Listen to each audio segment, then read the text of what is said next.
ঘুষ এবং বিভিন্ন অনিয়মের বিরুদ্ধে গত 4 তারিখে দৈনিক যুগান্তর পত্রিকায় এবং গত 7 তারিখে RTVতে একটি প্রতিবেদন প্রকাশিত হয়েছে, যা সম্পূর্ণ তথ্য উপাত্ত নিয়ে প্রকাশিত হয়েছে।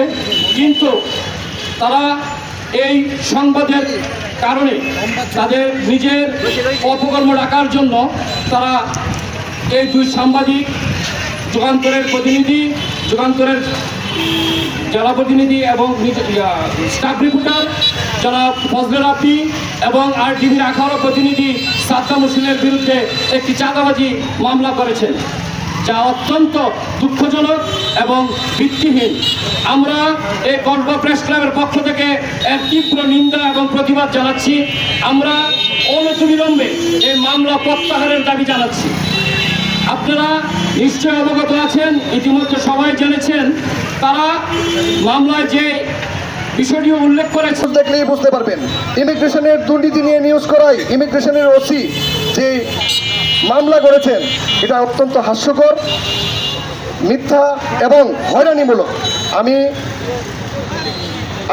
আখাউড়ার সাংবাদিক কল্যাণ সোসাইটির সাধারণ সম্পাদক হিসাবে আজকে কসবা প্রেস ক্লাবের সকলের সাথে একত্রতা পোষণ করে এই মামলা অনতিবিলম্বে প্রত্যাহারের দাবি জানাচ্ছি এবং ওসি সহ যারা এই দুর্নীতির সাথে জড়িত এদের প্রত্যাহার করে বিভাগীয় তদন্ত করার জোর দাবি জানাচ্ছি। বাণিজ্য হয় সেখানে যে ঘুষ বাণিজ্যের ছড়াছড়ি সেটা দিনের আলোর মতো পরিষ্কার।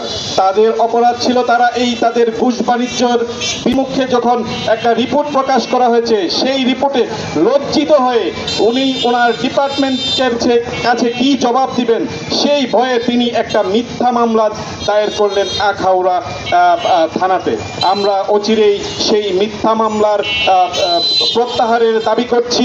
আপনারা স্থলবন্দরের ওসি কর্তৃক আখাউড়া থানায় দেওয়া হয়েছে। আমরা এই মামলার তীব্র প্রতিবাদ জানাই। আমরা চাই অতিলম্বে এই মামলা প্রত্যাহার করা হোক এবং যারা তার সাথে জড়িত এবং অনিয়মের সাথে জড়িত তাদেরকে আখাউড়া থেকে প্রত্যাহার করা হোক। আমি কসবা সাংবাদিকদের প্রতি কৃতজ্ঞতা জানিয়ে আমার সংক্ষিপ্ত বক্তব্য এখানে শেষ করি। কিছুদিন পূর্বে আখাউড়া চেকপোস্ট ইমিগ্রেশন অফিসার কর্তৃক যে আমাদের মোহাম্মদ সাদ্দাম হোসেনের উপর আমরা আগামীতে কি কর্মসূচি গ্রহণ করব আপনাদের সামনে পরামর্শ করব।